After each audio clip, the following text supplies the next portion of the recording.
प्रभु तेरी वाणी जीवन की रोटी, नैनों की ज्योति अंधेरा मिटाती।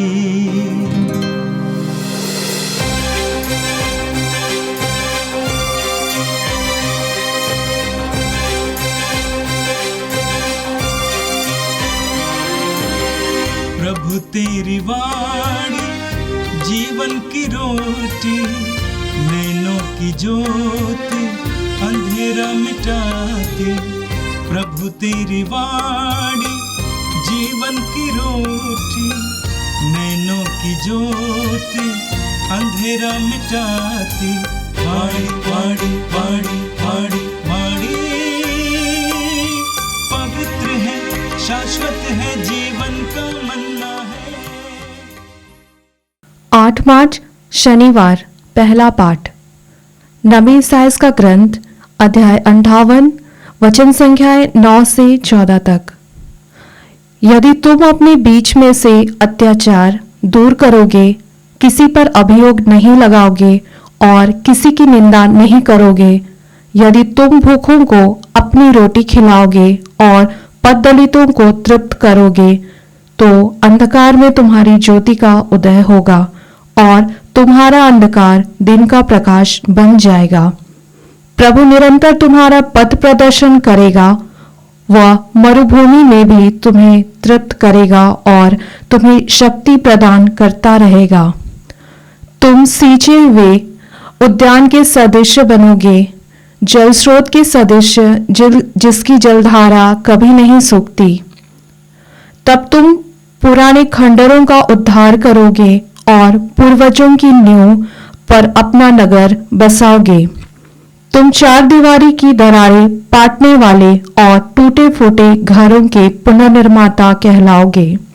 यदि तुम विश्राम दिवस का नियम भंग करना छोड़ दोगे और उस पावन दिवस को कारबार नहीं करोगे, यदि तुम उस आनंद का दिन प्रभु को अर्पित तथा सम्मानीय दिवस समझोगे, यदि उसके आदर में यात्रा पर नहीं जाओगे और कारबार या व्यापार नहीं करोगे, तो तुम्हें प्रभु का आनंद प्राप्त होगा।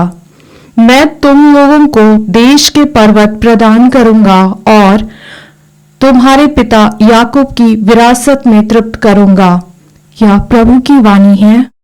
संत लूकस के अनुसार प्रभु यीशु का पवित्र सुसमाचार 5वां अध्याय पद संख्याएं 27 से लेकर 32 तक। इसके बाद यीशु बाहर निकले। उन्होंने लेवी नामक नाकेदार को चुंगी घर में बैठा हुआ देखा और उससे कहा, मेरे पीछे चले आओ। वो उठ खड़ा हुआ और अपना सब कुछ छोड़कर यीशु के पीछे हो लिया। लेवी ने अपने यहां ईसा के सम्मान में एक बड़ा भोज दिया। नाकेदार और अतिथि बड़ी संख्या में उनके साथ भोजन पर बैठे। फरीसी और शास्त्री भुनभुनाते और उनके शिष्यों से यह कहते थे, तुम लोग नाकेदारों और पापियों के साथ क्यों खाते पीते हो? यीशु ने उन्हें उत्तर दिया, निरोगों को नहीं, रोगियों को वैद्य की जरूरत होती है। मैं धर्मियों को नहीं, पापियों को पश्चाताप के लिए बुलाने आया हूं। यह प्रभु का पवित्र सुसमाचार है। क्रिस्त प्रभु की जय। यीशु में मेरे प्रिय भाइयों बहनों, हम लोग इन दिनों तपस्या काल के शुरुआत में हैं और तपस्या काल में हम विशेष रूप से प्रार्थना करते हैं और प्रार्थना करते समय हमारी प्रार्थना को ईश्वर सुने, यही हमारी इच्छा है, यही हमारा अरमान है। तो ईश्वर किसकी प्रार्थना सुनता है? ईश्वर किसकी भेंट को स्वीकार करेगा? ईश्वर किसका बलिदान स्वीकार करेगा? उसका उत्तर आज के पहले पाठ में यशायाह नबी के माध्यम से हमें मिलता है। यशायाह नबी 3 प्रकार की बातें कहते हैं। पहले, जो अपने बीच से अत्याचार दूर करेगा उनकी प्रार्थना को सुनता है। ईश्वर अत्याचार और उत्पीड़न नहीं चाहता है। ईश्वर हमारे बीच में बराबरी चाहता है, सम्मान चाहता है, पद दलितों का सम्मान चाहता है। तो इसीलिए जो अपने बीच से अत्याचार दूर करेगा और जो किसी पर अभियोग नहीं लगाता, दूसरे पर इल्जाम नहीं लगाने वाले, दूसरों के व्यवहार को स्वीकार करेगा, उसके गलत व्यवहार को भी उस पर भी इल्जाम नहीं लगाने वाले लोगों को ईश्वर उनकी प्रार्थना को सुनता है। जो किसी की निंदा नहीं करता, उनकी भी प्रार्थना ईश्वर सुनता है। यानी अत्याचार, अभियोग, निंदा आदि नकारात्मक बातों से बचकर रहने के लिए इसे नबी हमसे कहते हैं। नबी कुछ सकारात्मक बातों की सूची देते हैं ताकि ईश्वर हमारी प्रार्थना को सुने। भूखों को रोटी खिलाना, पद दलितों को तृप्त करना, ये दोनों कार्य करने के लिए नबी हमसे कहते हैं। परिणाम, इन दोनों सकारात्मक कार्यों का परिणाम क्या होगा? अंधकार में तुम्हारी ज्योति का उदय होगा और तुम्हारा अंधकार दिन का प्रकाश बन जाएगा। ये प्रायश्चित, पश्चाताप, परोपकार का समय है, ये तपस्या काल। इसलिए पश्चाताप करने वाले लोग उनको प्रभु कहते हैं, तुम सींचे हुए उद्यान के सदृश बनोगे, जल स्रोत के सदृश जिसकी धारा कभी नहीं सूखती। यानी दूसरे शब्दों में कहें, इस तरह का व्यवहार करने वाले, उन्हें आनंद मिलेगा, उनका आनंद अनंत काल तक बना रहेगा। आज के सुसमाचार में हम सुनते हैं कि फरीसी मूसा नबी की व्यवस्था का पालन करने के लिए प्रतिबद्ध है और उनका उद्देश्य, उनकी नीयत बहुत अच्छी है। वे न्यायपूर्ण और पवित्र जीवन बिताना चाहते हैं। वो ईश्वर को संतुष्ट करना चाहते हैं। ईश्वर को खुश करने के उनके प्रयास में वे, या पवित्रता पाने की चाहत में वे अपने आप को अपने सह यहूदी भाई बहनों से अलग करने का काम करते हैं। और इसीलिए क्योंकि उन्हें लगता है उनके सह यहूदी उनकी तरह उतने भक्त नहीं थे, उतने पवित्र नहीं, इसलिए वे यीशु और उनके शिष्यों पर ये अभियोग लगाते हैं कि वे पापियों के साथ भोजन करने का कार्य करते हैं। ये इल्जाम यीशु पर, उनके शिष्यों पर लगाते हैं। मत्ती के सुसमाचार के 5वें अध्याय के 30वें पद पर हम पढ़ते हैं कि फरीसी और शास्त्री भुन भुनाते और यीशु के शिष्यों से ये कहते थे, तुम लोग नाकेदारों और पापियों के साथ क्यों खाते पीते हो? ये सवाल वे उठाते हैं। और यीशु ऐसा क्यों करते हैं? यीशु क्यों तथाकथित अपवित्र नाकेदारों और पापियों के साथ, अधर्म के लोगों के साथ भोजन करते हैं? ये वाकई बड़ा सवाल है। यीशु फरीसियों की तरह क्यों पवित्रता के मार्ग पर नहीं चलते हैं? और इसका जवाब है, क्योंकि यीशु सुसमाचार का प्रचार कर रहे हैं और सुसमाचार सब लोगों के साथ साझा किया जाना चाहिए। सुसमाचार केवल भक्तों के साथ, पवित्र लोगों के तक सीमित नहीं है। मेरे प्रिय भाइयों बहनों, हमारे लिए भी ये चुनौती है कि हम कितनी बार ऐसे लोगों के साथ खाते पीते हैं जो हमसे अलग हैं, जो हमसे भिन्न हैं, जिन्हें हम पराया समझते हैं। अपनों के साथ समय बिताना आसान है अपनों के साथ भोजन करना आसान है, जो हमारे परिवार के हैं, जो अपनी पल्ली के हैं या अपनी जाति के हैं, अपने पड़ोस के हैं, अपने ही कारोबार के लोग हैं, अपने ही व्यवसाय के लोग हैं, हमारे ही काम धंधे में लगे हुए, उन सब के साथ लगातार उठना बैठना, उनके साथ खाते पीते रहना, ये आसान है और फरीसी यही चाहते हैं। लेकिन यीशु चाहते हैं कि हम सबके साथ उठे बैठे। संत पापा फ्रांसिस ने इवेंजेली गौडियम यानी शुभ समाचार का आनंद नामक प्रेरितिक उद्बोधन में ये एक महत्वपूर्ण बातें की। उन्होंने कहा, हमारे कितने ही भाई बहन प्रभु यीशु मसीह की मित्रता से जनित बल, प्रकाश तथा सांत्वनाओं से वंचित होकर जी रहे हैं। उनके पास विश्वासियों का ऐसा समुदाय नहीं है जो उन्हें सहारा दे सके और न ही उनके जीवन का कोई अर्थ या लक्ष्य है। मेरे प्रिय भाइयों बहनों, जो हमसे भिन्न हैं, जो गरीब हैं, जो उत्पीड़न के शिकार हैं, जिन्हें हम पराया समझते हैं, उनके पास जाने के लिए, उनके साथ उठने बैठने के लिए, उनके साथ खाने पीने के लिए यीशु हमारा आह्वान करता है। सड़कों पर जब हम गुजरते हैं, बहुत सारे लोग हैं जो भीख मांगते हैं, जो हमारी मदद मांगते हैं।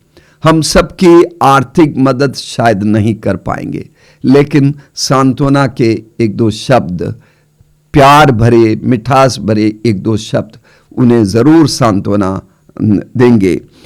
और संत पापा फ्रांसिस हमें एक और बात बताते हैं। कलीसिया के बारे में वो सोचते हैं और कहते हैं, मैं उस कलीसिया को अधिक पसंद करता हूं जिसने बाहर सड़कों पर उतर आने का कारण चोट खाई है, जिसे पीड़ा हो रही है, जो गंदी हो गई है। ऐसी कलीसिया को उस कलीसिया की अपेक्षा अधिक श्रेय मिलना चाहिए, जिसे केवल अपनी सुरक्षा की चिंता है और जो एक जगह सी भिन्न रहने के कारण बीमार, एक जगह सीमित रहने के कारण बीमार हो गई है। मैं ऐसी कलीसिया नहीं चाहता जिसे केवल केंद्र में बने रहने की चिंता है और जो कार्य प्रणालियों और भ्रम मोह जाल में फंस कर रह जाती है। केवल अनुष्ठानों में और कार्यों में, कार्य प्रणालियों में फंसी हुई कलीसिया वास्तविक कलीसिया नहीं है, जो लोगों के साथ, पराये लोगों और जो हमसे भिन्न हैं, उन सब के साथ घुल मिलकर कार्य करती है। वैसी कलीसिया का आह्वान संत पापा फ्रांसिस कर रहे हैं। प्रभु यीशु ने भी यही बात कही। लूकस के सुसमाचार के 14वें अध्याय के 13वें पद पर यीशु हमसे कहते हैं, जब तुम दोपहर या शाम का भोज दो तो ना तो अपने मित्रों को बुलाओ और ना अपने भाइयों को, ना अपने कुटुंबियों को और ना धनी पड़ोसियों को, कहीं ऐसा ना हो कि वे भी तुम्हें निमंत्रण देकर बदला चुका दे। पर जब तुम भोज दो तो कंगालों, लूलों, लंगड़ों और अंधों को बुलाओ। तुम धन्य होगे कि बदला चुकाने के लिए उनके पास कुछ नहीं है, क्योंकि धर्मियों के पुनरुत्थान के समय तुम्हारा बदला चुका दिया जाएगा। इसीलिए प्रभु यीशु उन पर इल्जाम लगाने वाले, उनके निंदा करने वाले, मत्ती और अन्य नाकेदारों के साथ भोजन करने का, पापियों के साथ भोजन करने का इल्जाम लगाने वाले लोगों को यीशु कहते हैं, निरोगों को नहीं बल्कि रोगियों को वैद्य की जरूरत होती है। मैं धर्मियों को नहीं, पापियों को पश्चाताप के लिए बुलाने आया हूं। और प्रभु यीशु हमें अवसर देता है कि प्रभु के लोगों के पास हम जाएं, गरीबों के पास जाएं, पापियों के पास जाएं, कमज़ोरों के पास जाएं, पद दलितों के पास जाएं, उन्हें हम कलीसिया के यानी यीशु के शरीर का हिस्सा बनाएं अपने प्रेम के माध्यम से, प्रभु के वचन के माध्यम से, अपने मीठे व्यवहार के माध्यम से, उनके साथ उठने बैठने और खाने पीने के माध्यम से। आज अंतर्राष्ट्रीय महिला दिवस है और आज के दिन हम उन सारे महिलाओं को यानी दुनिया की आधी आबादी के सम्मान के लिए, उनकी इज्जत के लिए और उनकी बराबरी के लिए ये दिवस समर्पित है और इसके लिए कार्यक्रम आयोजित करते हैं और महिलाओं की ज़रूरतों की बातें, उनके अधिकार की बातें उठाते हैं। कलीसिया में भी महिलाओं को बराबरी नहीं दी जाती थी, लेकिन पिछले कुछ वर्षों में संत पापा फ्रांसिस ने वाटिकन में इतने सारे परिवर्तन, सुधारात्मक कार्य शुरू किया है कि महिलाओं को सम्मान मिले कलीसिया में। संत पापा ने वाटिकन के धर्म संघ यानी समर्पित लोगों के विभाग के अध्यक्षा के रूप में सिस्टर सिमोना बम्ब्रिला को नियुक्त किया है। ये एक बहुत बड़ा बहुत ऐतिहासिक कार्य है और वाटिकन के कार्डिनल उनके अधीन में काम करेंगे। और संत पापा ने राफेला पेट्रिनी नामक एक महिला को वाटिकन सिटी स्टेट के प्रशासक के रूप में नियुक्त किया है और मरिया लियो जर्बिनी को धर्माध्यक्षों की चयन समिति की सदस्य के रूप में उन्होंने नियुक्त किया है। महिला दिवस मनाते हुए हम उन सारी महिलाओं की सूची सुनते हैं जो जिन्होंने महिलाओं के उत्थान के लिए बहुत कार्य किया है, बहुत हमारे लिए प्रतीक है। लेकिन आज मैं एक ऐसे पुरुष के बारे में बताना चाहता हूं जिनका नाम है जेम्स क्रिस्टोफर हैरिसन, जो ऑस्ट्रेलिया के रहने वाले हैं। उनकी मृत्यु 3 सप्ताह पहले यानी 17 फरवरी 2025 को हुई।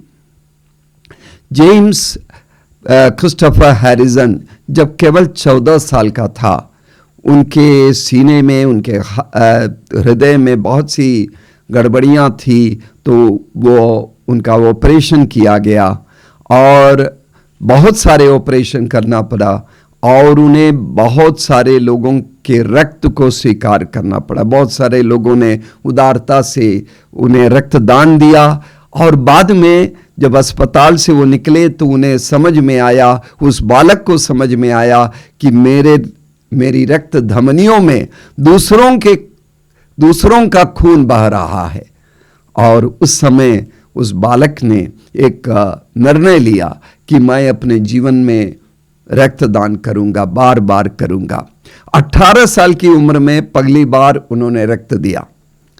तब डॉक्टरों ने परीक्षण के बाद एक बात कही कि इनके रक्त में एक विशेष क्षमता है। इनके प्लाज्मा को गर्भवती महिलाओं को दिया जाए तो जिन गर्भवती महिलाओं को RH ग्रुप का रक्त है और नेगेटिव है और उनके कोख में जो बच्चा यदि RH पॉजिटिव ग्रुप के हैं, तो बच्चों को प्रसव देने के बाद बच्चों के अंदर तमाम कमियां हो सकती है, वे मर भी सकते हैं, वे अपंग होकर जन्म ले सकते हैं। तो इनके रक्त की क्षमता ऐसी है कि महिलाओं के अंदर कोख में वो परिवर्तन लाएगा। और इसीलिए जेम्स हैरिसन बार बार रक्तदान देने लगे, प्लाज्मा का रक्तदान। और प्लाज्मा आप हर 2 सप्ताह में दे सकते हैं और इसीलिए जेम्स हैरिसन ने हर 2 सप्ताह प्लाज्मा दिया। 88 साल की उम्र में वो गुजर गए और नियम के अनुसार 81 साल तक वो दे सकते हैं और 1173 बार जेम्स हैरिसन ने रक्तदान दिया और 25 लाख महिलाओं को रक्तदान दिया, जिसके माध्यम से उतने सारे बच्चों को फायदा हुआ, वे स्वस्थ होकर उन्होंने जन्म लिया। तो हम ऐसे लोगों का सम्मान करते हैं आज अंतर्राष्ट्रीय महिला दिवस पर, जो महिलाओं का सहयोग करते हैं, समर्थन देते हैं, महिलाओं की भलाई के लिए कार्य करते हैं, और उन सारे पुरुषों और महिलाओं को सल्यूट करते हैं जो बराबरी के लिए ईश्वर की इच्छा के अनुसार ईश्वर ने पुरुष और महिला को बराबर सृष्टि किया, उसके लिए कार्य करने वाले सभी लोगों को सलाम करते हैं। और संत पापा फ्रांसिस जो बराबरी के लिए निरंतर कार्य कर रहे हैं, उनके अच्छे स्वास्थ्य के लिए भी हम प्रार्थना करें। आइए हम प्रभु से प्रार्थना करें। सर्वशक्तिमान प्रेमी पिता ईश्वर, हम तुझे धन्यवाद देते हैं, तेरी स्तुति करते हैं, हम तेरी महिमा गाते हैं। प्रभु, हम धन्यवाद देते हैं प्रभु यीशु के लिए, जिन्होंने हमें सिखाया कि हम सबके साथ उठे बैठे और अपनी खुशी को, शुभ समाचार को, यीशु के सुसमाचार को सबों के साथ साझा करें, विशेषकर उनके साथ जो कमज़ोर हैं, जो दुखी हैं, जो बंधनों में पड़े हुए हैं। प्रभु, हमें ऐसी कृपा दे, हमें हिम्मत दे कि हम अपने बंधनों से, अपनी सीमाओं से बाहर निकलकर सबको यीशु का सुसमाचार सुना सके, सबके साथ हम प्रेम साझा कर सके। हम आज सारी महिलाओं के लिए प्रार्थना करते हैं। हम उन सब के लिए, हमारी माताओं के लिए, हमारी बहनों के लिए धन्यवाद देते हैं जो निरंतर संघर्ष करते हैं अपने अधिकारों के लिए। और तेरी महान सृष्टि है नारी, और सुंदर सृष्टि है नारी, और इस खूबसूरत सृष्टि के लिए हम तुझे धन्यवाद देते हैं। उनके अंदर की सारी क्षमताओं को हम सम्मान करते हैं। हम प्रार्थना करते हैं कि ये व्यवस्था बदले और महिलाओं को सम्मान मिले, उन्हें उनका हक प्राप्त हो जाए, और जो जाति के नाम पर, धर्म के नाम पर और लिंग के नाम पर दबे हुए हैं, उत्पीड़ित है, उन्हें आज़ादी मिले और उन्हें सम्मान मिले। ये प्रार्थना हम तुझसे करते हैं हमारे प्यारे प्रभु यीशु के द्वारा, आमीन। प्रभु तेरी वाणी जीवन की रोटी, नैनों की ज्योति अंधेरा मिटाती, वाणी वाणी वाणी वाणी वाणी